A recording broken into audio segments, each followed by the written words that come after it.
saddest part for the Black community is that oppression often breeds more religiosity, right?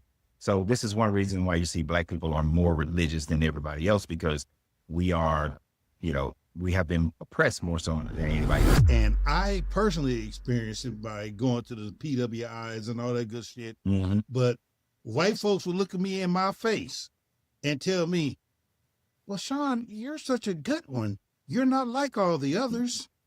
You're not like the others. And, it took me a long time to be offended by that shit. You have to disconnect your emotional attachment to the religion. I can teach them all the knowledgeable things, the literal, of why this story is unreal. But until we take away that emotional attachment, all that knowledge don't mean nothing, right? Now, once you cross that river, then the devil goes away. It's like, oh, I left Christianity and now the devil's gone. Welcome to Prodigal, the podcast, where we discuss inspiring stories of self-discovery and transformation. Join your host, Don Jackson, and his dynamic co-host, Big Sean, as they lead you through captivating conversations, all designed to ignite your spirit and broaden your horizons. Whether you're on a journey of personal growth or simply enjoy staying up to date on the latest in culture, you've made the right choice. Get ready to be inspired, entertained, and enlightened. This is Prodigal, the podcast. Good evening, and welcome to another episode of Prodigal, the podcast. I'm your host, Don Jackson. Joining me, my co-host, Big Sean. What's happening? Man, how you Year, feeling? and I mean Donald Trump Day to you, baby. Oh my God, man. Wait, I mean, at the top. I'm just saying, damn. how about that? All right. Well, we have a very special guest. Oh, yeah. This brother is on fire. He has a community, And does. Deconstructing Christianity, and he's known around the world. And I'm just happy that, he took the time out to come chat with us. Hey, man. Ladies and gentlemen, welcome to the show, Coach Renz. Why the big booty say, hey? I appreciate it. How you doing? I'm doing fantastic. I mean, Good. better to be on your show. I look forward to it. So here we are. Let's get it going. All Well, right. yeah, man, you're well, looking mighty good over there, looking like one of the original Buffalo Soldiers and shit. I Hey, mean, back. I'm talking about old black cowboy. I ain't mad at you, baby. We from Tulsa, Hey. Oklahoma. So you know what that is. I'm actually from Atlanta, so.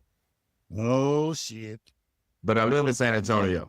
Oh, okay. okay. Oh, okay. I Okay, got you. okay, Alamo. Even though- Okay. still got popcorn and all that jazz. Actually, I put the popcorn company on hold as well as the cigar lounge. Been working, 7 days a week for the last 12 years. So, we're taking a little Yeah. time just to kind of sit back, recuperate, focus on the coaching company and the life coaching company, and, really and taking the Deconstructing Christianity podcast a lot more seriously and treating it like a company in itself.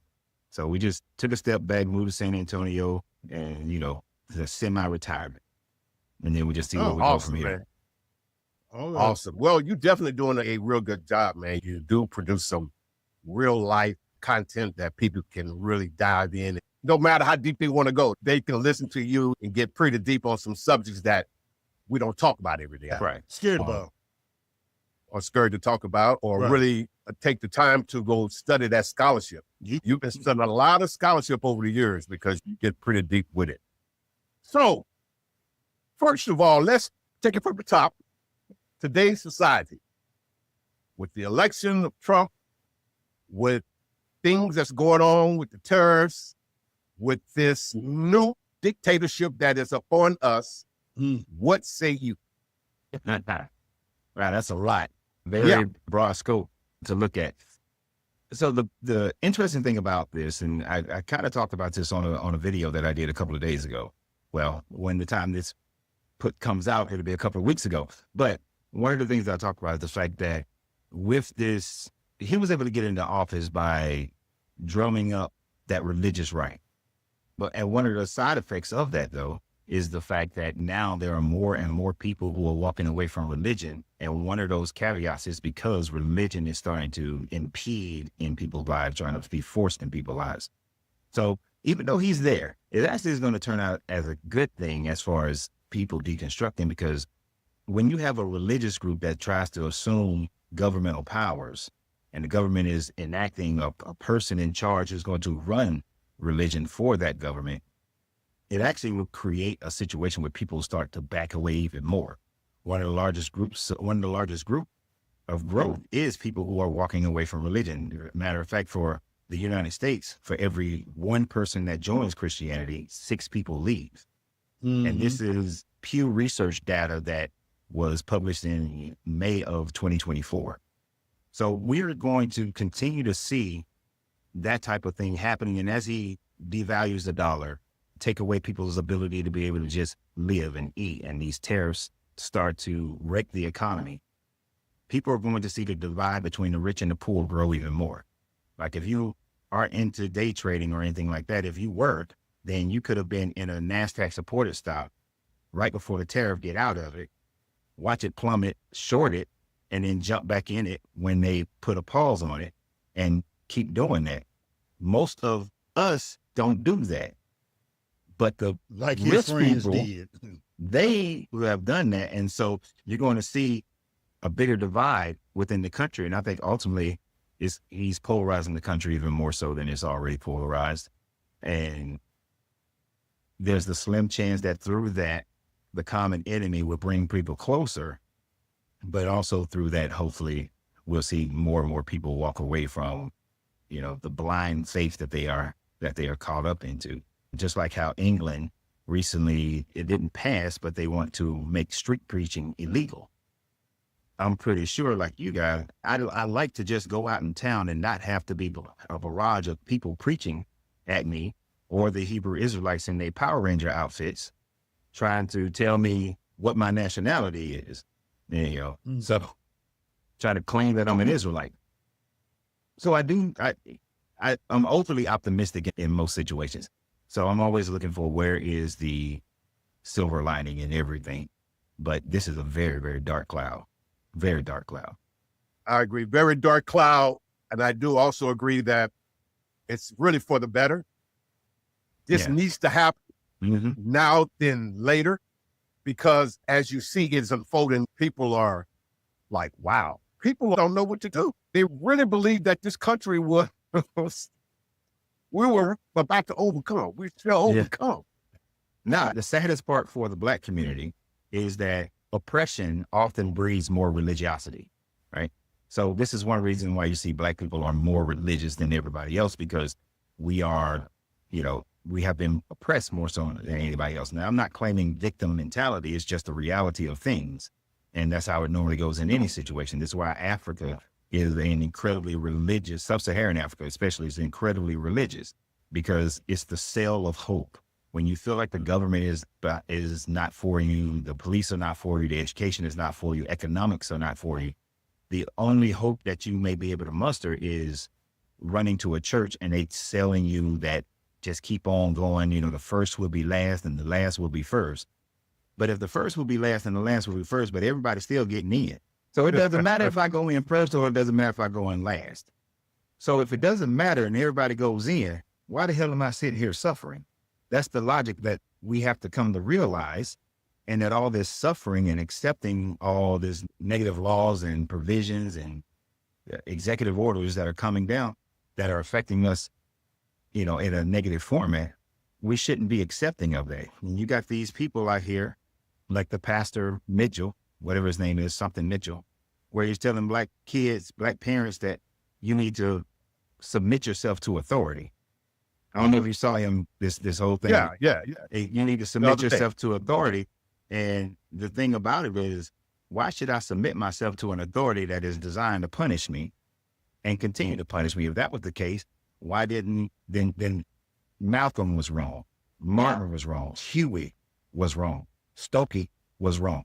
All these people who went against authority, and not for the sake of building the kingdom of God, went against the authority of man.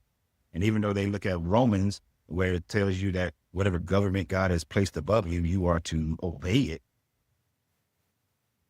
Those men then were wrong. So the very benefit that this preacher has, he's saying that those people in the past should never have done it. This administration and many others have had people, they have people in place to keep the pastors in line so that they can keep the sheep in line. And so that's why they are so brazen with it, getting rid of DEI, getting rid of other programs in colleges and schools, trying to change the history books in America, trying to get rid of Black history in its totality. All these things they try to do in order to keep the oppressed at the oppressed level. Because if we had an equal opportunity to truly show how unequal we are, we would surpass many of their expectations, and we would surpass our own expectation. The church ain't Because teaching we that. have. Even at the most Yeah. oppressed states, we have surpassed what they expected us to do. Exactly. I mean, most of the time we look at Tulsa, but there are many cities where the U.S. highway system was designed to destroy Black communities. Like, really, if you do a deep dive into the U.S. highway system, you'll see that through Alabama and through Florida and through Georgia, they designed that highway system to destroy Black people, to destroy the economy, to destroy the wealth that was being grown, and to destroy the power base. Growing up in Atlanta, I-20 was built to divide and keep Black people out of downtown Atlanta. They did the same thing in Tulsa with Interstate 244. Right after they burnt up, everything on Greenwood. That's exactly what they did. Yeah. And that's what happens. That's the situation that we find ourselves under. But as long as we stay attached to this religion that tells you that you should suffer and that Jesus was a suffering servant and you need to still be a suffering servant. As long as we are taught that and teach our children that, then we'll always have this mindset, this mental block that keeps us in a suffering state and never allow us to grow out of, to actually, it talks about milk for babes and meat for strong men, but they want to keep Black people on milk, milk. That's why these churches don't really teach how to elevate yourselves, but just to hope and pray and hope and pray. And hope and prayer ain't done nothing for nobody. Woke up. Exactly. So tell me, when did you start deconstructing? Well, it's my pathway was kind of interesting. So at 9 years old is when I first started asking questions. But from 9 until about, say, 25, 26, I wasn't trying to deconstruct from Christianity to walk away from it. I was trying to find the true knowledge of Christianity, the true version of Christianity that I believed at the time Jesus was actually talking about. Not what the Romans made, not what the Egyptians made, not what anybody else made, not what America or England or any of these places. What was first century Jesus teaching? So I was asking questions and getting kicked out of churches at a young age. I think the last time I was kicked out of a church, I was 12. And that's what my grandmother just told me. We got a little in common. Well, I always got kicked out of Sunday school. Yeah. Ask them questions. Oh, Sunday school, Bible study. I mean, I was in church Sunday, all day, Wednesday, then all day Saturday. I was in church all day. And I was actually trying to make Christianity work. And I was praying constantly. I went to the Marine Corps. I got the opportunity to go to Israel twice for 8 weeks during my first few years. Later on, I did get to go back again. Got to go to the Vatican. Went to the Vatican archives, a little bit of it. They ain't gonna let you just go all the way through it. Got a chance to go to a lot of the sites. Went to Mecca, kind of lied, told them that I was studying Islam at the time. I was studying Islam, but I went to Mecca. I got around. Got to go to all these places. It was beautiful and disturbing at the same time. The blind faith that I saw in Israel was one thing, but the blind faith that I saw in Mecca was a whole nother level of blind faith. That was blind faith. I'll kill you if you do something outside of what we are telling you to do. You pretty much have to swear that you are Muslim before you can even be let into the city. You have to participate in all the different rituals. If you just want to stand back and watch, you're liable to get locked up. So you had to participate. So I had to do my 7 cycles around this little stone, throwing my little rocks, Allahu Akbar and all that shit. I had to do all of it just for safety reasons. Right. So, Correct. You goddamn right. Alhamdulillah. Yeah. But get out of there. Yeah. Now, see, at that time frame, I was questioning Christianity. That's when I first started questioning Christianity, is when I was studying Islam back in the early 90s. This is circa like 1992 when that happened. You locked up in jail or something when you decided to look into Islam? And I was in the Marine Corps. Most brothers, they go to jail and then they decide they want to become Muslim. Yeah. No, I didn't have any jailbird convictions. Oh, okay. Right. Yeah. I just asked. Yeah. That's what a lot of Negroes do.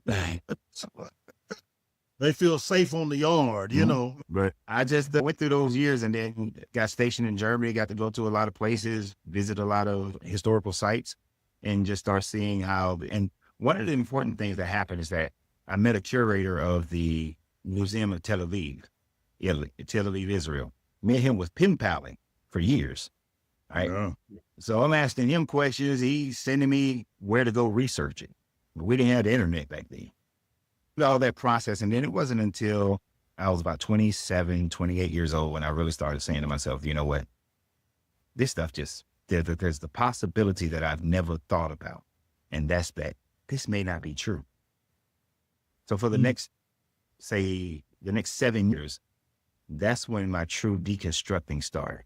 But before, I was trying to reconstruct Christianity to fit a non-political, non-racial mentality. Trying to find the purity within it. But those last 7 years, from about 27 to 35, that's when I really started looking into the idea that maybe this just isn't true.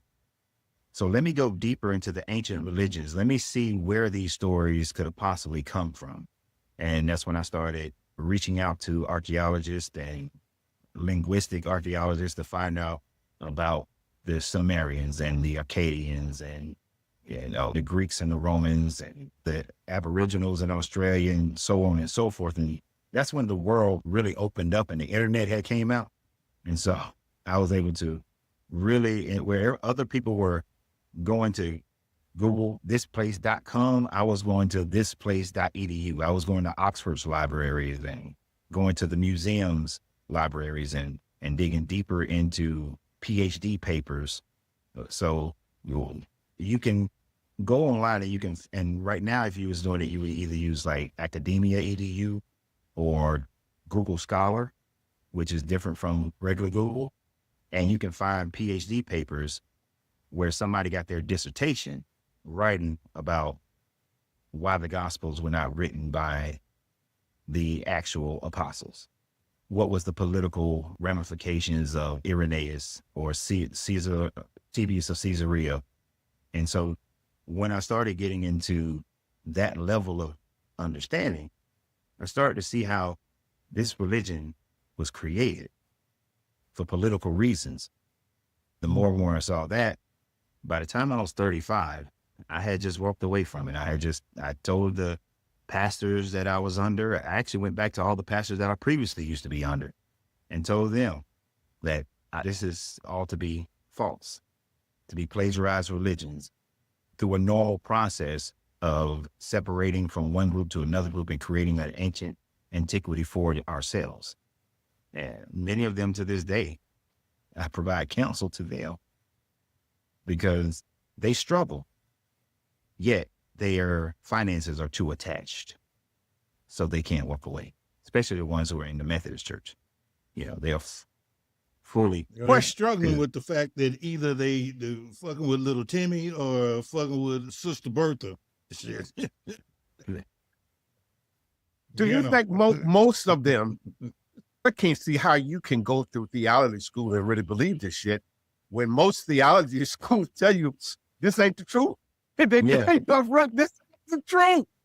That interesting. So one of the churches that I had belonged to, what they wanted to do was give me a scholarship to go to the Dallas Seminary, right? And Dallas Seminary, I believe it's Baptist. And but before I was getting ready to go, I was all for it at first. And then the thing that struck a nerve with me is that my pastor at the time, who had graduated from Dallas Seminary, told me that before you go there, your faith needs to be strong, because he then let me know that you're going to find out a lot of things that are taught in the church that are not actually in the Bible.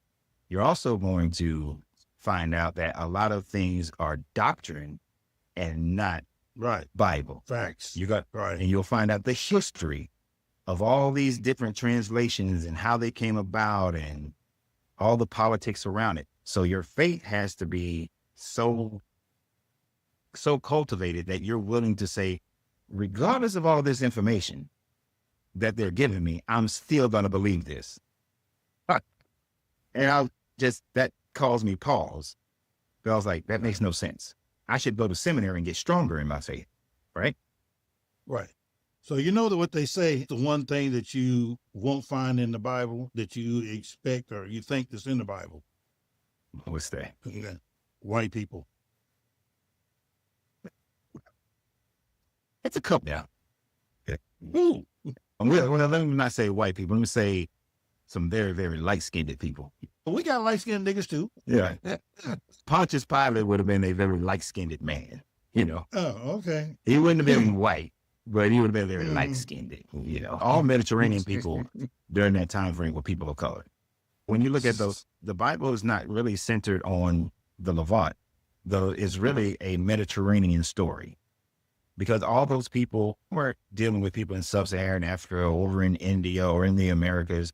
Everything is really connected with Mediterranean people. So you just went around the land of the Mediterranean.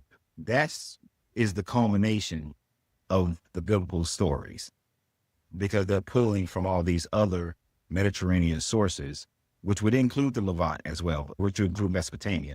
They're pulling from all those sources.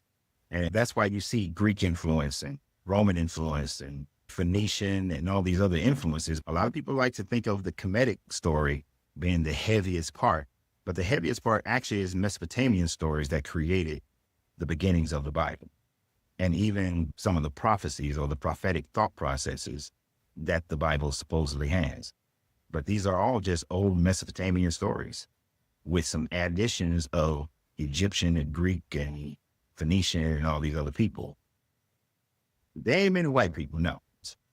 Light skin, so I'm gonna retract that. There ain't no white people, just some very light skinned, some very light skinned people of color.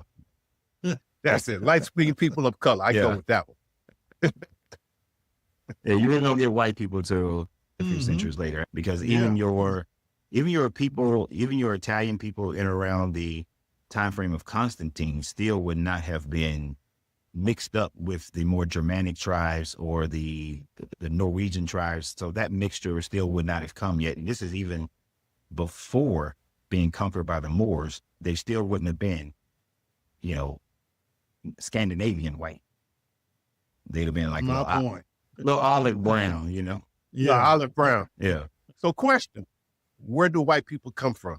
The mountains. All right. There's this movement of people who start to look at, rhDNA and Neanderthals and that sort of thing. But one of the things that they're mistaken is that even the Neanderthals were people of color. The adaptation of melanin depletion started about 8,000 to 9,000 years ago when the Northern Europeans began to start settling more inland because of animals and farming. The lack of eating a seafood diet caused a decrease in their melanin. Their natural environment didn't require as much protection from the sun. So the northern people who were black and brown started decreasing about 8,000, 9,000 years ago to the point where the lighter skin became the dominant gene.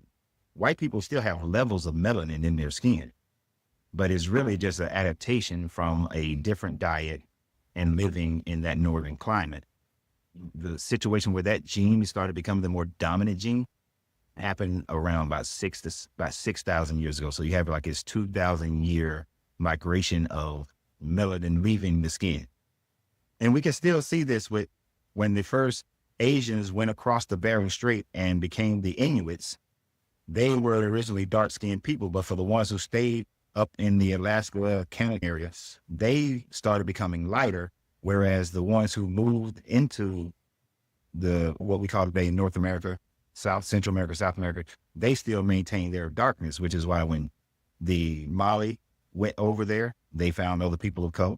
And then when Columbus went there, he found Black people and the indigenous people because we had already been trading with them. And the same thing with DeSoto and Cortez, and all of that can be found in their journals, that they saw tall Black men and they saw the brown skinned indigenous people who were there. And they had already been trading, and some had stayed there from other voyages when they had went over. But back to the thing, I can go off on tangents. But as far as the white people, there was no such thing as a white person prior to 8,000 years ago. You know, well, 6,000 to 8,000 years ago, that skin tone wasn't available. So that brings up a question. Since we're all the same, mm-hmm. and that's how they became white, mm-hmm. why they not like us? Well, calling it geneticists here. What do you mean by that? Let me be specific. I mean, when I say not like us, we as a people really mm-hmm. don't have empathy. You have so many breeds of dogs, but they all dogs. But there are different breeds of dogs. Right. You got different breeds of human, and where we have a lot of melanin, they lack empathy. They have no empathy. I can't do that, man. I can't rock with that one. I can't rock with that one. I can see how that can be thought of. Okay, so even though we didn't get into it, even though we didn't say it, I look at myself, when I look in the mirror, what I see is an adept Hermetic alchemist. So my mind, slow down. An adept Hermetic alchemist. I would never call myself a master, but a Hermetic alchemist is someone who sees the universe exactly how it is and tries to understand the natural laws that how the universe functions, that everything functions based on vibration, frequency, and energy, and that the mind is the creation of all things. The alchemy aspect of it is always trying to level yourself up from base level to gold level. So this is not only in how you treat yourself, but how you treat other people, but how you think. So I think beyond race. Race is an invention of man. Right. So it really doesn't exist as far as Black race, white race, differences, that sort of thing. But what does exist is people's brainwashed mentality towards it. So when we see the lack of empathy, it can look like the lack of empathy in the broad spectrum of white people. There is a certain level to that makes it true. Because when we look at the history, what we see is a total disdain and lack of empathy towards Black people. But that lack of empathy comes about because certain people in power, in their European structures, decided to brainwash the average European into believing a certain thing. And that belief is passed down from generation to generation to generation. In the same way Christianity has been passed down, my ancestors, when they first got to America in 1680, well, at least one of my ancestors, when they first got to America in 1680, Christianity was beaten into the first one. It was taught to the second generation. And then that generation taught. So all the way up until you get to me, Christianity was continuously taught, even though it was first beat. The lack of empathy towards Black people begins to initiate when Pope Nicholas IV writes a papal bull that says, hey, there are different races. The ones in Africa, they Black, go down there, conquer them, make them into slaves in perpetuity, and then, yes, make them Christian as well.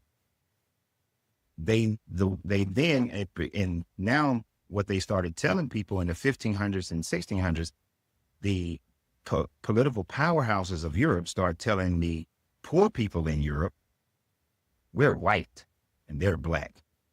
They are the curse of Ham, right? Which is actually the curse of Canaan, but they are the curse of Canaan, or they are the mark of Cain. Start giving them biblical reasons why the Black people must be subservient to the white people. And even though chattel slavery is valid in their book, in the Bible, they start telling them, you are a superior race to these Black people because God has ordained it. So that brainwashing took effect. The poorest white man, like LBJ said, the poorest white man is made to feel better than the richest Black man. then they teach their children that, and they teach their children and their children and their children. And so the lack of empathy becomes a social consciousness that is developed. A white person can have empathy if they're taught it, just like we are taught as well. We were taught to have an extra empathy for white people. If you think about it, through slavery, through Jim Crow, through the Civil Rights Act, we were taught to give people and white people an extra pass. That's why them Karen tears be working like a champ. Karen calls the police on you. You find out that the Karen is wrong. But what do black people do? I don't want to press charges. I just hope you learn your lesson and all that bullshit. Yeah. But we've been brainwashed to think that we should give them an extra pass. But they've been brainwashed to think that they are superior. So even the most non-racist white person, to a certain degree, based on how societal norms are, has been brainwashed to think that they are superior. And so because of that superiority complex, there then becomes the lack of empathy. So that's why I can't say that they are genetically predisposed to a lack of empathy. They are just brainwashed to lack of empathy. Beautiful answer. Brainwash I took that approach. I was kind of being funny. I know. That approach to really unpack that and bring that out. That was beautifully stated. So if that's the case, how do we get out of this? It's not about wish you ever come, black people, let's get together. That'll never happen. We can't be So equal. wouldn't you say it's all about putting there, whether you black, white, whatever color, having the same mind but a new frame of mind, understanding that we're all one and not a separate. And I think that's what's missing. Unpack that. So I think in order for us to get past that is we have to have a dissolution of religion completely. Like religion has to be looked upon as the mythologies that it is. Because within each of these religions, there is the superiority complex. The Israelites believe that they are the chosen ones of God.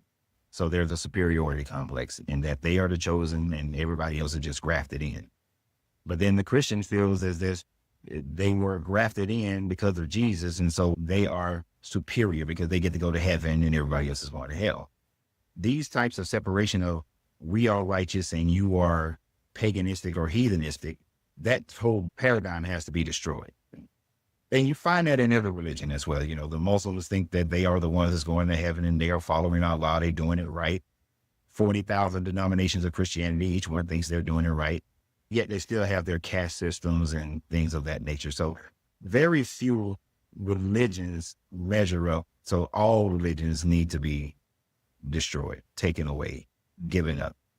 When we come to that aspect of it, and that takes away a little bit of the superiority complex, the next part comes in government.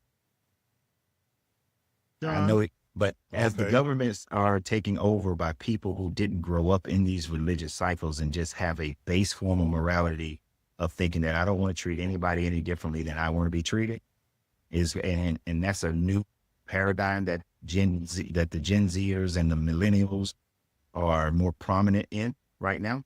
As we see that group change governmental practices, then people will start to get more into that mindset. And then there's two other ways: warfare and total separation, which is unlikely. And the last one that I'm pretty sure Sean can appreciate is everybody start banging everybody. If everybody start banging everybody, then everybody's going to be somewhat brown, and then we just have nationalities to deal with. But if everybody just... You got one more. Hell no. No, not at all. Well, because we can't come together as a people. No. So we have to find like-minded people that change one at a time. There's only one way that we can come together as a people, in all honesty. The church literally has the power to do it. And that is, if the church started a process, let's say you were the pastor of the church, then just tell me what you think. You the pastor of the church. Every Sunday, you went through your church, you found out who all owns businesses in your church. and you vet those businesses. There's an NDA to say that they're not responsible for any things you mess up, but you vet the business that they're a legal, legitimate business. If every Sunday when you ask for that collection plate, you also instruct your parishioners to shop at these businesses first. All right. Now you also tell those businesses, when you grow because of the people of this church, when you look to hire people, you hire first out of this church. That will cause the business to grow. That will cause the dollar to circulate. People are now becoming more employed.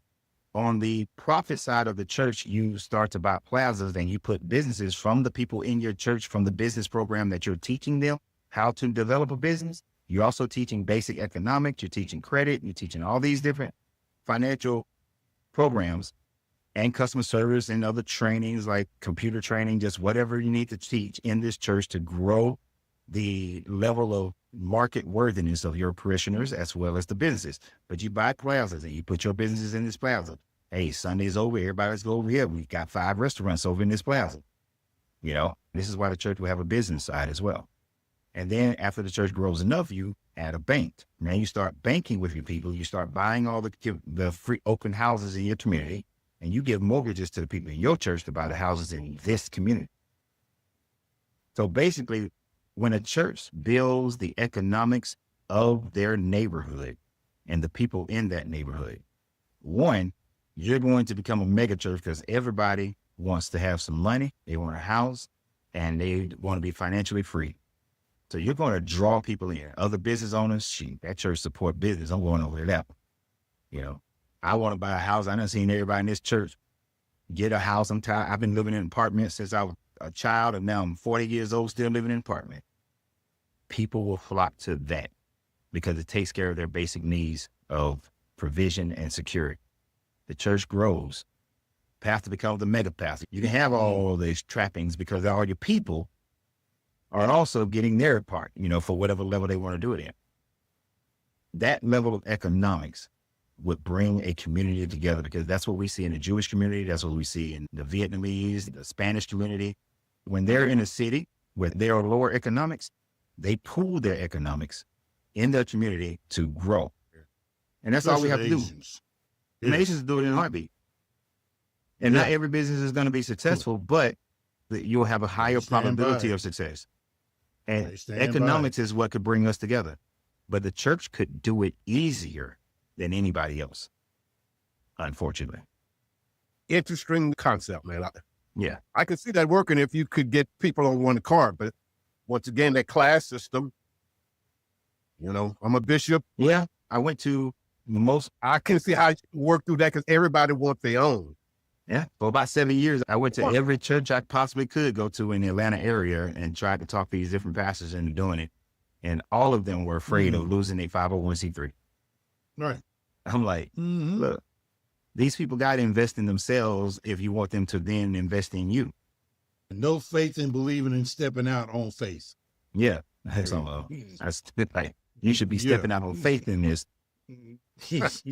No, I ain't talking about my faith. I wasn't talking about my faith. I got you. Yeah. And I was like, no important person in the Bible is poor.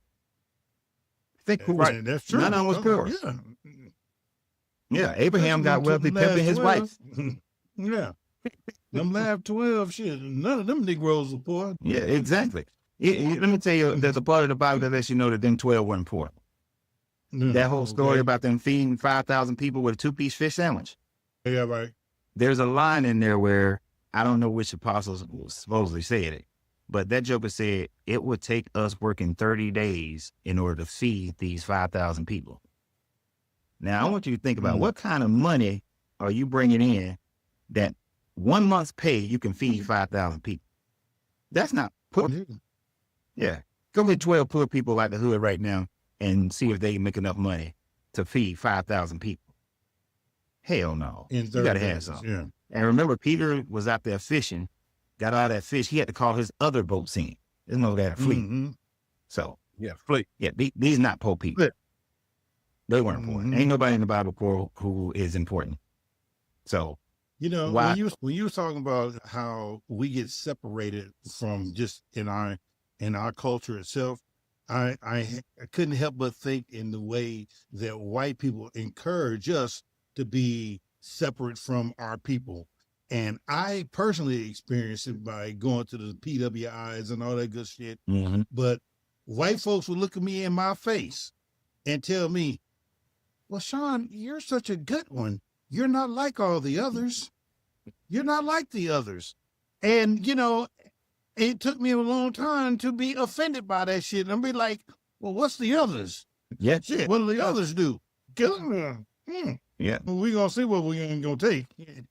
That lack of empathy brainwashing, that didn't just happen with white people. It happened with us as well. You know, this is why we love good times. Because we can relate to good times. I couldn't relate to good times. And even though I was poor at the time, I thought good time was some bullshit. Right. Because I was like, Really? hell yeah. Did you relate to the Jeffersons? For the most part, and except for the ignorant attitude of George at times. You know, the buffoonery that he would display, that part, and his anger issues, that part I couldn't. But I sure hell could relate to build a business, work hard. Then once you start open up one shop, open up a 2 shop, 3 shop, got 7 dry cleaners going on, and I'm finna move on up. The only thing I didn't like, they never showed him giving back and helping other people grow. That and his anger was the only parts that I was like, that's messed up. Oh, so you were different. You seen things differently from a long time ago. You wasn't like the others. No. You wasn't like us. Your ass was different on the block. I always felt like different. Like, Hey, Don, alchemizing sin through the spirit realm. I ain't going there fucking with Rim Rim. Yeah, pretty much. That nigga be on some bullshit. I just be like, why would you self-inflict that word? We ain't reclaiming nothing. That word cannot be reclaimed. That word has one meaning, and that is to dehumanize people. And so I was like 10, 12 years old, fighting 16, 17-year-olds who wanted to call me. I used to feel that way too, but it's just a common thing that I do now. You know, one day you never know, I might go and just like drinking soda. I'm going on a fast. I'm not drinking no more sodas. And then I can sit back and say, you know what? I ain't saying nigga no more. I never could understand that. You mean this black boy, these 2 black boys don't got no parent, no family? You know, black people don't do that. We don't push our kids off to no white families. This is the bull. You know, I used to turn that shit off. I come down, see my cousin watch it, turn this off. I'd rather you put on a Western or some shit than to watch this nonsense. Hey, wait, hold on. So did you watch the Cosby Show? Actually, yes, I did. I watched the Cosby Show. Okay. And I will watch that to this day. Regardless of what he did in his personal life, what that show demonstrated was uncommon for black media at that time frame. A healthy what he did do was help a lot of black people. Yeah. And he went back and give stuff. Exactly. It was always doing that. And then one of the effects that it had in Atlanta was that all of a sudden he made college sweatshirts the fashion, right? Popular. So we was wearing college sweatshirts that we ain't never heard of.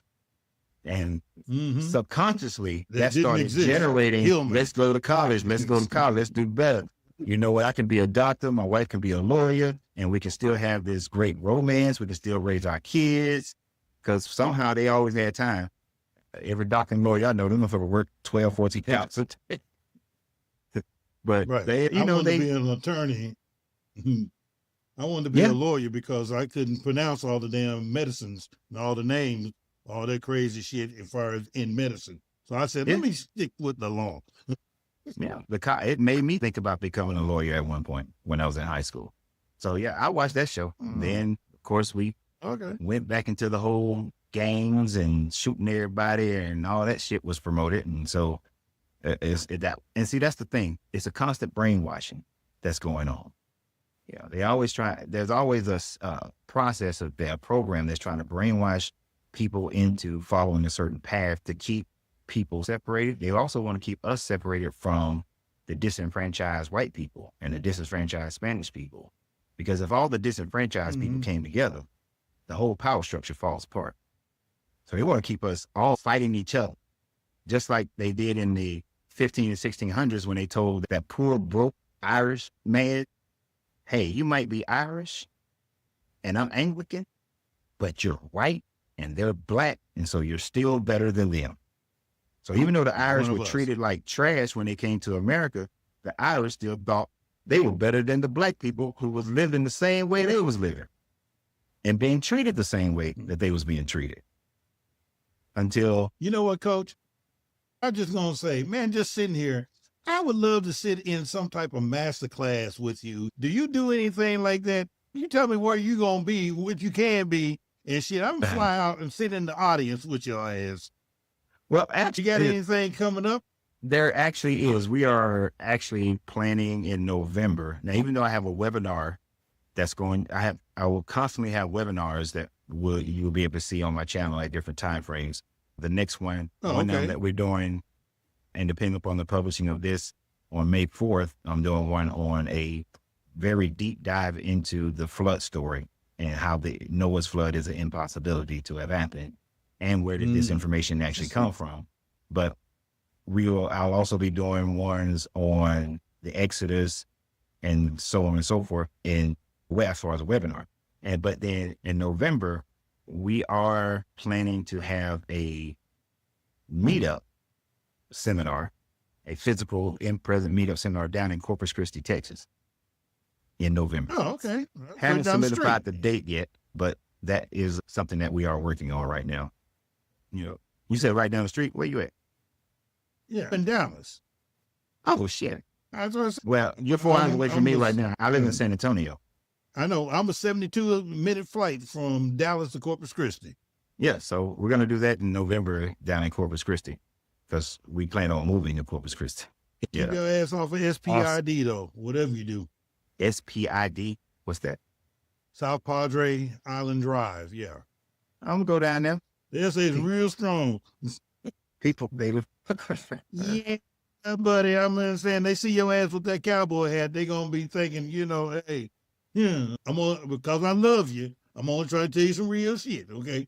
See, let me tell you about that Hermeticism. See, that Hermeticism exudes an energy vortex that surrounds me that it just makes people gravitate and do like, I want to hate him, but I just can't hate him. That's magnet. Can't hate him. Yeah. Last night on my live, the Bible believer, he came on and he wants to hate me. He really does. But the more we talk, the more I can sit down and have a beer with that guy, even though I don't drink beer, but I can sit down and talk to that guy. I could actually be cool with him. If it wasn't for, we could probably be friends if it wasn't for this one issue. They all feel that. He black. That's that one issue. Some white ones. But there was one other cat that felt like everybody loved him too. Who was there? Jesus. And he found out there was a whole lot of people that hated his ass. So the story so right. So according to the story. Yeah. Because so the story ain't real. real. To the cross. According to the story, okay, is the story real? No. Jesus to the cross? Nah. There's no Jesus. Yeah. See, there's two Jesus. Hey, but no, wait. Oh, there's hell two no. Jesus. There's the biblical literary Jesus. Okay. And I said two, there's five. There's 5 Jesuses. Oh, hell. Wow, Man, make up your damn mind. I got you. It's now 5. we got 5 Jesuses. So A white Jesus. There's the one, the biblical literary Jesus. Okay. And then there's the 4 Jesuses that were itinerant preachers that was written about, that their story was combined together to then make the beginnings of the biblical Jesus, and then decades to centuries go by and the story is elevated and turned into a big fish story. Like when you went to Corpus Christi, you caught that little ass fish that big, but by the time you got to Dallas, the fish was this big. Right. Yeah. So what you have is, Josephus ben Matthias, who became the scribe for Titus Emperor, he wrote in his War of the Jews and everything about 4 different itinerant preachers who was going around claiming to be messiahs. One flipped tables, another one has a brother named James, another claimed to have done some healing and all that. But now many Christians jump on in Josephus where he writes, and they say he wrote about Jesus. Well, we found that that's a lie. He never said that Jesus was the Christ. But so Josephus writes about 4 different people named Yahshua, which was a common name. It was like John in America, right? Mm-hmm. Okay. So it was a common name. And these people were all claiming to be Messiah types. You know, they were revolting against the Roman rule in the name of Judaism. So because of this revolt, these constant revolts that was going on every year, Pontius Pilate was killing mugs every year who was claiming to be messiahs. So bad was Pontius Pilate that he was called back to Rome, but thankfully the emperor died before he got there because he was going to be punished for being so cruel, right? So, yeah, because Augustus was calling him back. But then this Josephus writes about them, and then Vespasian gets the bright idea. Vespasian realizes that in order to stop the Jewish people from revolting all over the Roman Empire, because you see, the Roman Empire's job is to keep the empire together and expanding. But the Jewish revolts happening in Alexandria, in Judea, in Rome, in Anatolia, all of this stuff is happening. It's disrupting the Roman Empire. And them paying they had their temple tax that they was paying so that they didn't have to worship a statue of Caesar in their temples. All this stuff was causing problems. And this story of Messiah was the biggest issue. So his thought process is, let's create a passive version of Judaism. And so the first Gospels are then being created in and around that. It wasn't actually the Gospels yet, but the first storytelling starts happening in and around that time frame right before Paul, right? So you got this around 50, 60 CE time frame that they're starting to tell this story. Paul picks it up. Or Josephus writes these letters as if he is Paul. And it's between Josephus, Bimathea, Philo of Alexander, who was a Hellenistic Jew who was a tax collector and running things for the Roman Empire in Alexandria, Egypt, and the Herod that was in place at the time frame. So they start this story, and it gets picked up about this Messiah who came and he healed people. Basically, you get your Mark version of Jesus. But Paul writes about this pacifistic Jesus, that you just got to believe, kind of Romanized version of Jesus. And that story gets bigger and bigger. So then Matthew, somebody writes Matthew, what becomes Matthew. And that story, let's add a few more miracles. Let's make him a little bit more magnificent. Plus, we really want this to be angled at the Jews. So Matthew is written to the Jews, right? And then Luke comes along and John comes along, and the story gets bigger and bigger as each one of these are told. More and more miracles happen. You find miracles in John that you don't find in Mark. So your fish you caught, but by the time you ride 5 hours to Dallas, your fish is this big. So the story just gets bigger and it keeps just growing. So Vespasian is thinking it's going to calm down the Jewish people. They're all going to convert because they believe this Messiah was coming. Well, it didn't work. The Jews, they actually creates 2 religions that are now fighting over the same God. And then you start having breakdowns even within the religion. And these breakdowns happen immediately. You got Gnostics, you got Lucians, you got Valentinians, you got Marcions, you got 11 different denominations of Christianity in first century. When Constantine finally in 325 says, okay, the Orthodox Christians who are in my army, that's the type of Christianity that we want. And so they start following, they create that, and they go off and they kill off. Ignatius creates the canon that is agreed upon about 25, 30 years later. And then around 381, you get Emperor Theodosius comes in and he declares Rome a Christian nation and kills everybody who disagrees. So now you got the Roman army behind it. So to go all the way track back, the story of Jesus is based off of the accounts of at least 4 different people that Josephus wrote about that was never claimed to be the Messiah by Josephus. And based on his writings, the Marvel comic books version of Jesus is then created, and it's called the New Testament. So Uh-huh. the biblical Jesus don't exist, but it's based off of the attributes of at least 4 different people who never did any of the things as far as the supernatural stuff that the Bible claims. These people just preached and started a war. Like Barabbas.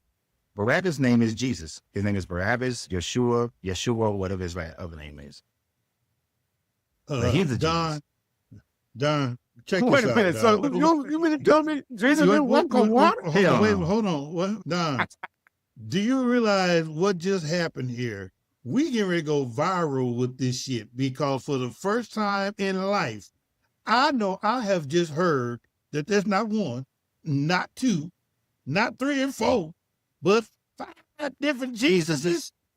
And now I want to know, so we done broke the story right here on Prodigal Podcast. And I want you to know that, I don't know where this man read this shit at because we ain't never heard of no shit like this here before. But this is what I want to know. I want to know what's Jesus' mama and daddy name was Joseph and Mary. Because that's the Jesus, I mean, that's the only Jesus I haven't heard about. That when I say my prayers tonight, I say in Jesus' name. So tell me what Jesus, all this time I've been lied to? Yo, man, got him out of it. Nah, the Joseph and Mary names were, it's easy to understand how the Joseph and Mary names were chosen. So when Matthew and Luke are writing, they are writing to the Jewish people. And in order for them to make Jesus fit, Jesus has to come from the line of David, right? Now, they knew the line of David, and mind you, they're writing this decades, almost a century later after the story supposedly happened, right? So they are claiming, oh, there was a guy named Joseph in, first century, about 50, 60 years ago, 70 years ago, and he was from the line of David by his ancestry. There's this other woman, her name was Mary, that he was married to. She's from the Levitical line that tracks back to Aaron. So that gives you to the Moses. So what we're going to do is we're going to put them 2 together as the mom and daddy of Jesus, Hercules, From the heavens? Achilles. Yeah. You telling me now that God has sex with multiple bitches around here? Yeah. Oh my God. It's a common, Push God. that was a common belief. As common as people think of resurrections today, that was a common thought. That, hey, so you got females walking down the street, throwing their leg wide open, talking about come get it, God. For real. yeah, pretty much. Man, quit playing. You had, man. yeah. If you think about a lot of the Greek stories, a lot of the Mesopotamian stories, the Babylonian stories, gods had sex with women and they produced demigods. Even within the own literature of the Old Testament, the Torah, the B'nai Elohim came down and had sex with the men, the daughters of men, and produced the Nephilim, who were, and it always weirded me out. It first says they were great men of renown. Well, that's a positive thing. So they had sex with them and there was a positive thing because of the babies they had, but then later on, they become evil, But the only reason they became evil because the book of Enoch, which wasn't written until like 300 BCE, said that they became evil. Prior to that, in Genesis, you don't really see them becoming evil. God just says everybody became evil. All because of Apple. Yep. Apple, pomegranate, banana. Man, that's some good stuff. We got to go to this masterclass, boy, in Corpus Christi. I got to sit here because I want to know how in the hell this man know all this stuff. What books? How many books? Man, let me see your library. Pan the camera around to your library because I want to see what all these books and shit you done read to get all this different information. Well, part of my library was lost 10 years ago. What I do have is downstairs in boxes. But I got to say, over the last probably 15 years, it's not books. It's PhD papers. It's going to museums. meeting people, meeting curators of museums, becoming acquainted with them, and then gaining access into the bottom of a museum. Any museum you go to, they're only showing you about 10% of what they got. Right. But, becoming friends with archaeologists, at least to the point where we're sharing information. Like John Anthony West was an archaeologist that I used to communicate with back in the day before he passed away. And he was an amazing Egyptologist who refused to just go with the status quo. He's the one who realized that the water weathering on the Sphinx identified the Sphinx as being around for at least 13,000 to 26,000 years. Wow. So the whole idea of Khufu building the Great Pyramids in 2500 BCE is a lie. So, but PhD papers is primarily how I've studied for the last 15, 20 years. So when it comes to introspection, any of this revelation out comes to introspection, or you're just mostly going off of the papers that you read, the scholarship that you've been? A lot. So I'll read all the information. Now that's just the analytical part of it, right? All right. And that's just the intelligent part. Correct. But then I sit down and I meditate. I meditate every day. And I sit down and I meditate on that information. And the more I meditate on it, it's like in my mind, I start seeing how pieces start to come together, where the spider web weave starts to make the pattern. And so first I do boil it down to this thing called the trivium. So the trivium is get all the facts. Now sit and come to an understanding of those facts. Now, once you come to an understanding of those facts, put those facts into practice so that they're tested. Whatever the results are, those just are the results. Now, if the results don't seem right, go back. Maybe there's some more facts. Maybe there's a different understanding, and put it into practice. The scientists do. And then I just do it on an esoterical level as well, where, it's like, okay, there are laws of science, laws of the universe that we don't know. They're enacting upon us at all times, but we don't quite understand how is it that I can have an idea and then you could be on the other side of the planet and have the exact same idea. Mm-hmm. There has to be something in the esoteric thought process of every thought is a frequency and wavelength and goes into the ether, and every person can pull down information from that. Energy. Right. You got consciousness. You got that ground field. Yeah. And all of us tapped into that ground field. Exactly. So because of entanglement, everything is connected because of entanglement. Yes. No Willie, no Jada.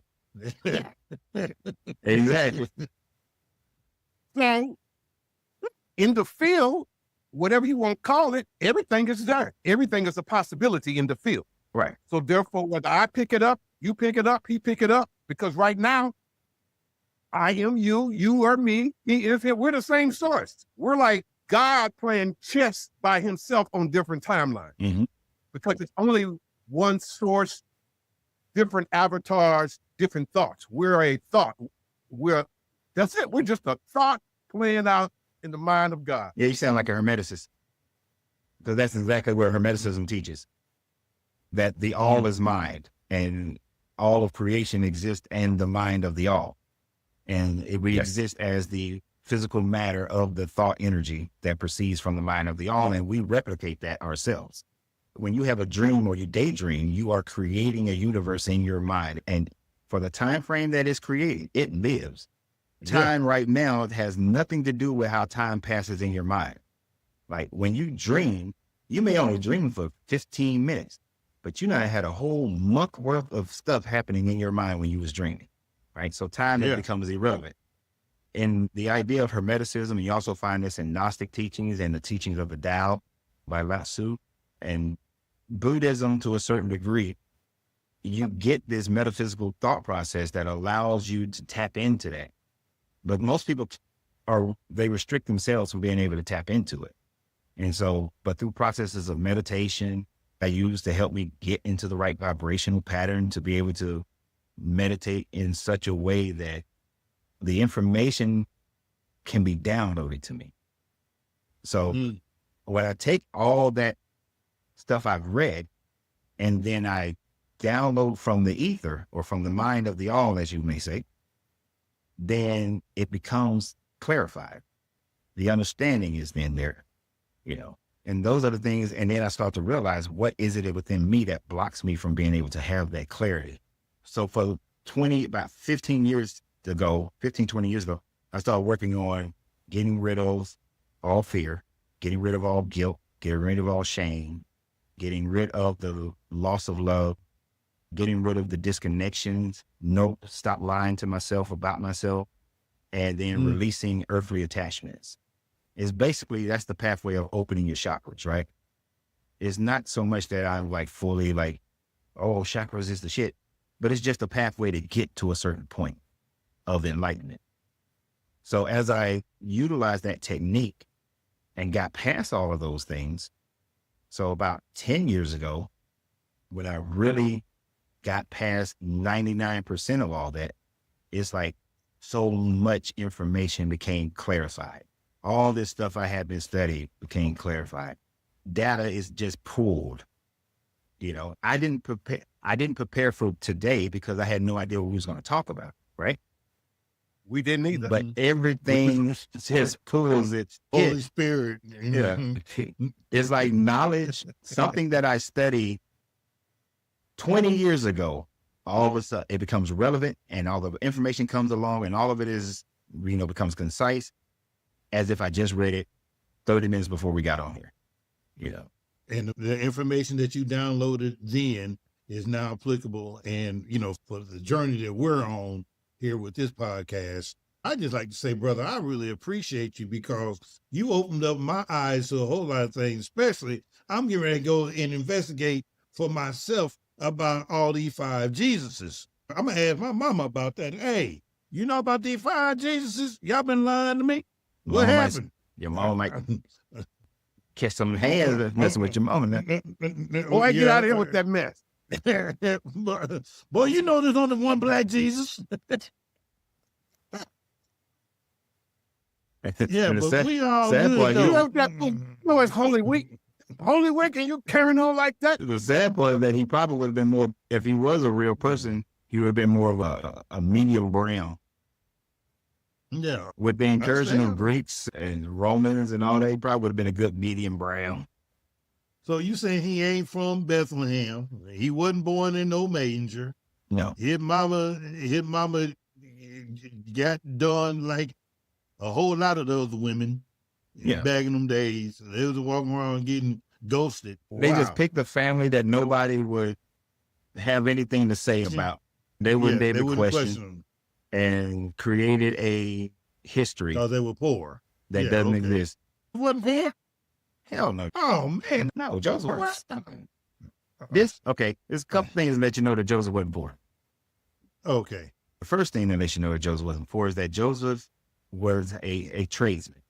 Now, even though they like to say he was a carpenter, it's most likely because of the lack of wood and the fact that near Nazareth, there's an ancient Roman rock quarry. He was most likely a stonemason. Now, stonemasonry is a high-paid job back then. That's skilled work. His family is supposedly attached to the line of David. They not poor.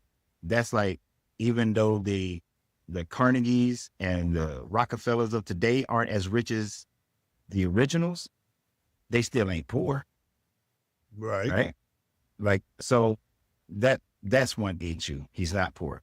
He would have never been attached to Mary if Mary's family was part of the Levitical line and with Elizabeth and her husband. So they don't mix up poor people and rich people. So he would have never been matched up with Mary. It's another reason why.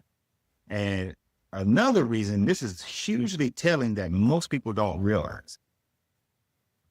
He was allowed to, according to the Matthew, Matthew or Luke, according to the Matthew version, they picked up and went to Egypt, right? They went and crossed state lines, country lines.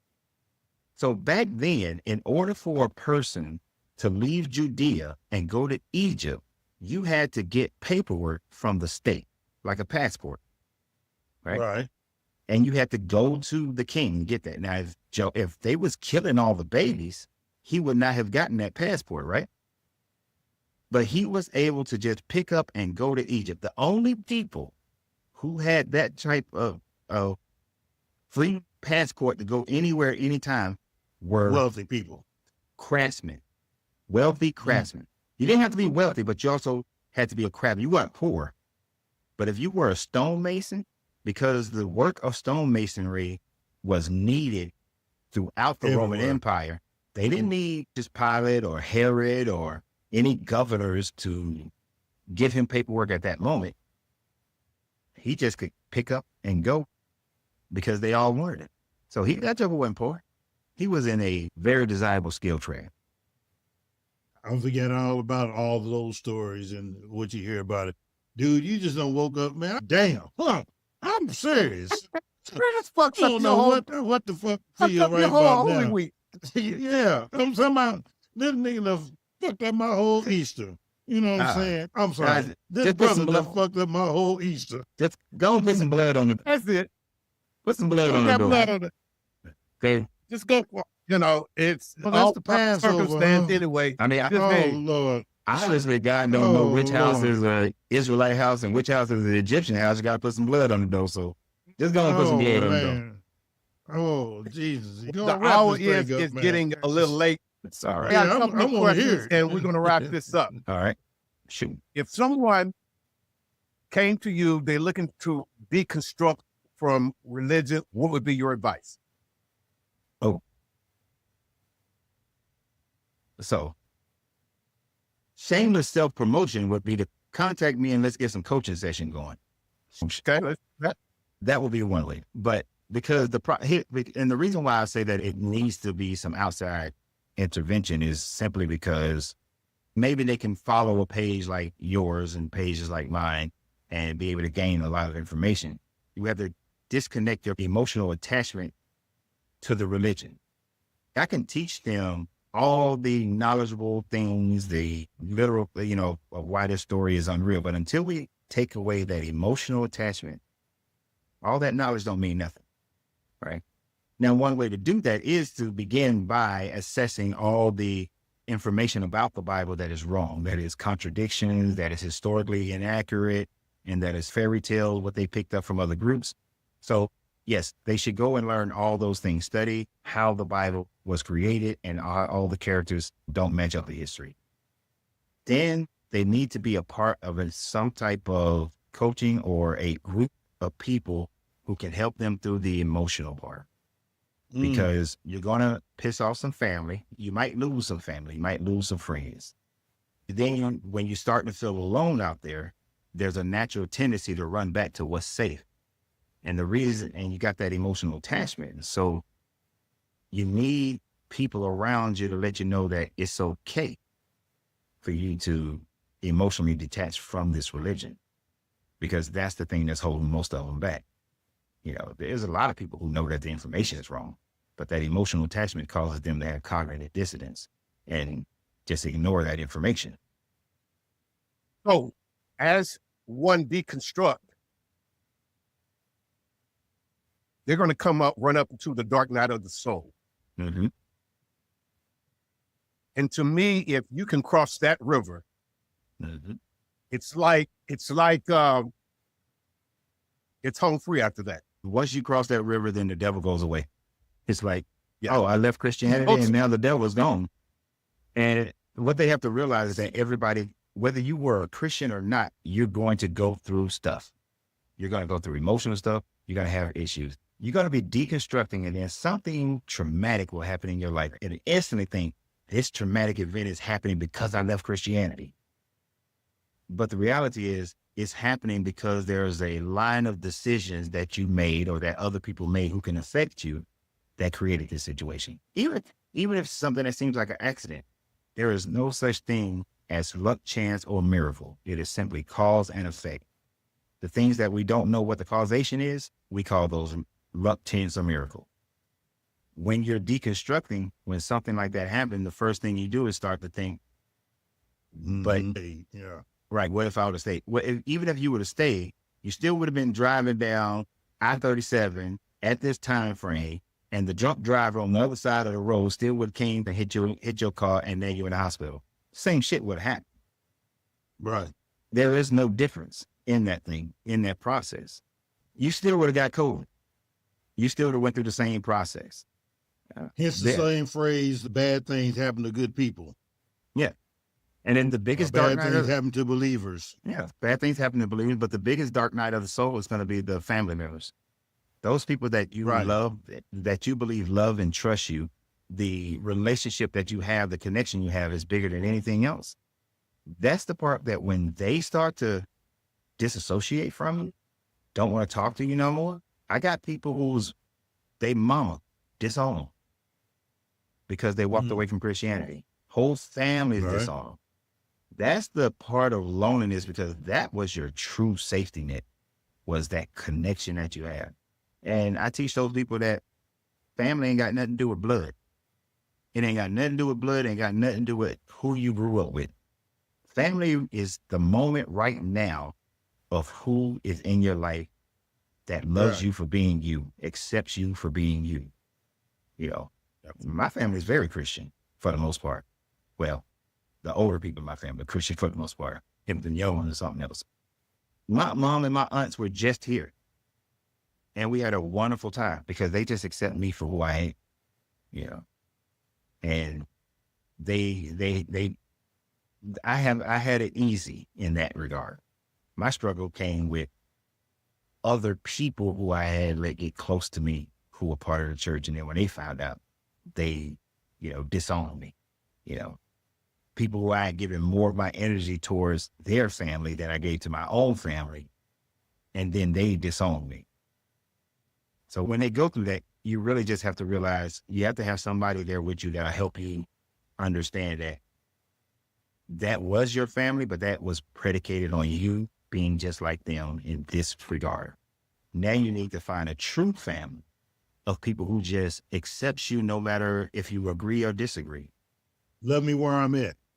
Yeah. Love me where I'm at. Which is funny. The Bible book tells a little Christian they're supposed to do that, but they don't do it. This Jesus supposedly still loved everybody regardless if they believed him or not. No, wait. The literary, you know, the Paul Bunyan Jesus. Yeah. Who lived not away in the... What happened? Oh, Lord, have mercy.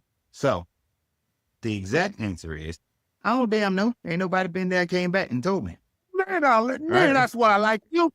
You ain't afraid to say what the fuck you don't know. No. Now, my best estimate based on the scientific and esoteric knowledge that we have available right now, your consciousness is an energetic thought that's within you, that lives inside of this poverty suit that we call a body, right? Mm-hmm. When you die, when the body stops, because there's no such thing as death. It's just a transmutation of energy from one state to a next state, which has been a continuous process for all eternity. Okay. Your consciousness leaves this body. For most people, that consciousness is just going to disperse out and cease to exist as shown. There's no more showing. Now, there may be a core of your consciousness.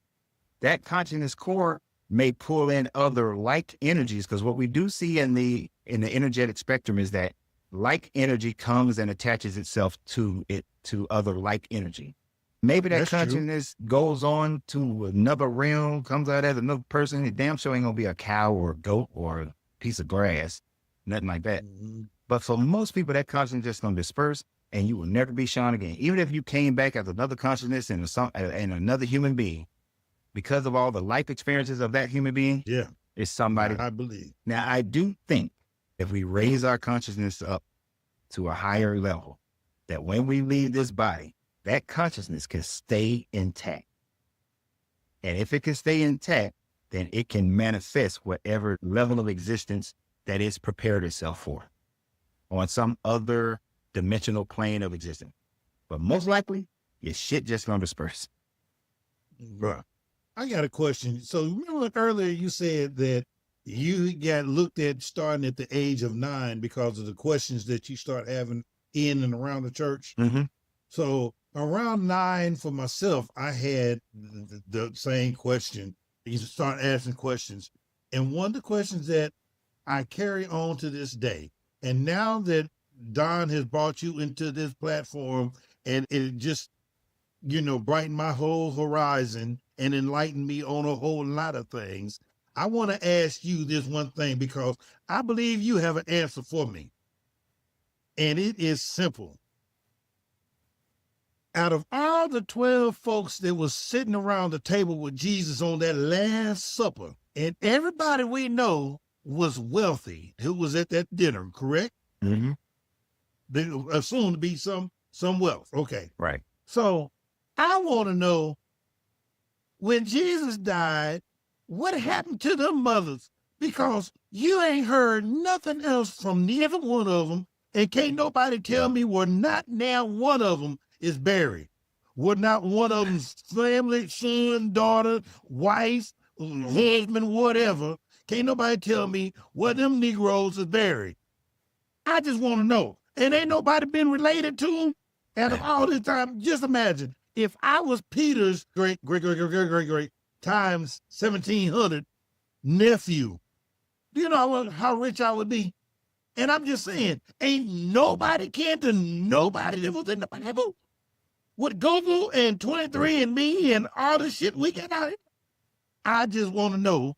And because your black ass, Mr. Cowboy himself, the Buffalo Soldier, is up here with us, please help me, sir, to help me where I can have a better kinetic energy amongst myself and not thinking that I am crazy as hell.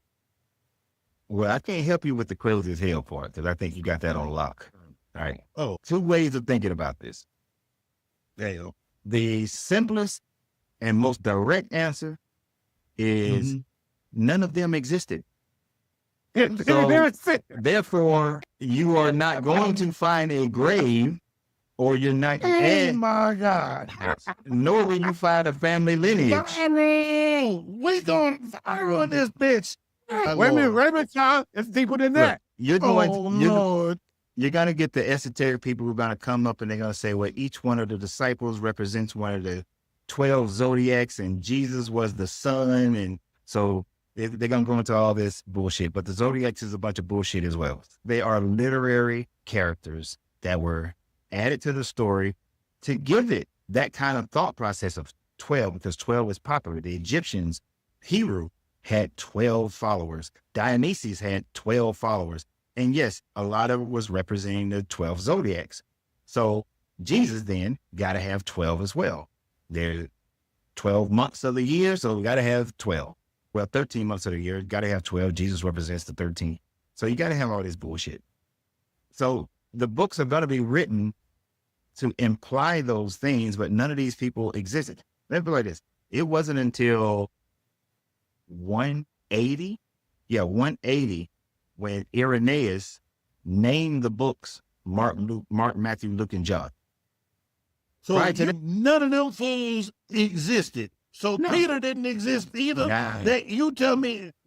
Oh my goodness. Where the Catholic Church uses the term that, when Jesus said, upon this rock I will build my church, right? Okay. When in that same verse, when the Jesus character is referring to Peter as a proper name, is Petros. But when he says, upon this rock I will build my church, he uses the term Petra. Let's talk about inanimate objects. And is not referring to the actual person. But they took that, manipulated it, massaged it, gave the doctrine, and said Peter now is the first pope. The first pope was actually Peter.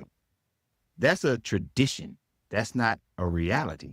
There's actually no lineage or paperwork or ceremonious situation where Peter was the pope and then the next pope and the next pope and the next pope. They made up the history of the pope, the papacy, in order to connect it to Peter. None of these people can be proven to exist because they didn't exist. Well, there you have it, Sean. Yeah. All my life, I just been wanting to know, where are these Negroes buried at? Ain't nobody said they kin to them or nothing. Well, see, And I guess that explains it. And that just crushed my childhood thing. I used to always say, if I had a character that I was more like in the Bible, I always say I'm more like Peter, only because Peter cussed and he still loved God. But that was, I mean, that and Peter was fighting, you know what I'm saying? Jesus, come on, let's whoop this fool's head, you know? And if you read more, then all of them did different things. Like Thomas supposedly went out to Mesopotamia and then out to India. Mark went to Egypt. Peter actually went to Rome and got into a magic fight with this other dude named Simon. And then actually caused the dude to fall and break his neck when he was up in the sky flying. Well, down. According to the literature, Peter probably was in Rome and then he supposedly was crucified upside down. And I didn't know how they was flying. No. Oh, so you know what that give me? I'm quite sure you familiar with Wakanda. So Wakanda Forever. So did you see Wakanda 2? You know, of course. When this fool come flying out the damn water with the fins on his feet and shit. Yeah, that's You're talking about Namor. I get it. Let me show you how deep that. Let me show you how deep that go. That's a whole bunch of comic books on my wall. Love it. Let's get out of here, man. Right. Man, I tell you, we could talk for another 2 hours, but once again, we want to be respectful to your time as well as our listeners. But we definitely want to bring you back, Coach Renz. Of course. Your level of knowledge and practicality, you can break it down to the common core where the layman can digest it. And that's what I love about you. You're not coming from just book knowledge. You're coming from some real scholarship. Thank you. That you teach yourself. This one said you have the research yourself on the things that you teach. And I just commend you, my brother, to continue to do what you do. You are a beacon, a light out here in the world, especially in the conscious community, deconstructing folks one person at a time. So how can everyone get a hold of you once again on Facebook, Deconstructing Christianity, as well as YouTube? Yep. And Instagram. All your socials is the same? Yeah, all my socials are the same, Deconstructing Christianity. Now on YouTube, if you type in Coach Renz, which is RENZ 33, it comes up a little bit faster. But yeah, Deconstructing Christianity, you looked it up, you'll be able to find me. And, subscribe to the channel, follow, like, become a member, subscription holder on Facebook. You gotta, what that thing say, leave the church and finding God. So, you want to support those channels. You want to support this channel, and you want to also support my channel. And I don't know if Sean has a channel. But yes. Absolutely. Absolutely. We want to definitely, guys, go support him. He's doing a fantastic job. But of course, it does cost to keep the lights on. It costs to produce shows. We're not asking for your tithes. Over here, we don't believe in tithes. We don't believe God even needs your money. Hold on a second, Doc. Close them doors. But you do want to sow into good ground, something that is helping you. You want to support it, and that's how we spread the news. Once again, they need to get come up off that cash. Come off that cash. I done had the ushers close the doors, so ain't nobody moving. And the thing about it, I like being real with people. I tell them straight up, look, if you send me some money through Cash App, I'm buying. I usually on my lives and a lot of my videos, I smoke cigars. I tell them straight up, if you give money today, it's going to cigars. I'm going to buy some cigars with it. There's no, if you give money, you're going to get this overpouring and your cup going to wash over. No, if you want this information to continue to flow, if you still want to grow, if you find that it has value, like everybody who's listening right now, if you find value in what the Prodigal Podcast is doing, then support it, because this takes a lot of time, effort. It takes equipment, takes editing, it takes people. So support this podcast because it's bringing something to you, and you'll pay for everything else that brings you value. So you need to pay for this one. You need to support this channel as well. Right. Any closing word, Mr. Sean? Yeah, I do. I just want to say, Coach Renz, I really appreciate you, brother. And I'm serious. I consider it to be an honor to be able to sit down and actually talk to you. I believe that, you know, I'm going to speak some words over your life. I believe that you are really getting ready to be effective and be a beacon for, you know, a lot of people to follow and finding themselves on their new journeys. And I appreciate that. And I'm getting ready to log on and join your YouTube channel right now. I'm going to be one of your new followers. Appreciate I'm it. going to tell everybody I know and everybody besides people that see this podcast. But yeah, I'm getting ready to tell them, hey, that's the dude that was talking about, you know, we got 5 different Jesuses, you know. Stuck on that part. I just want to thank you, sir, for making me rich. Oh, you going to make us rich because we get ready to go viral. Yes, sir. All right. Well, ladies and gentlemen, you've been listening to Prodigal the Podcast. I'm your host, Don Jackson, my co-host, I'm Big Sean. and Hey. Coach. Man, we want to thank you. Yes, we do. Peace and good night. Thank you for tuning in to Prodigal, the podcast.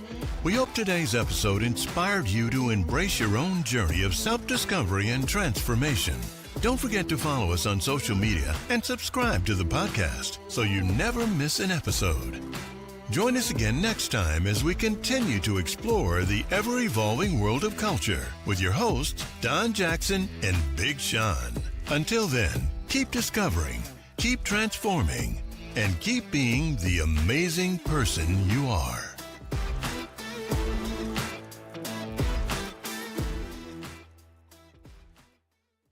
Peace.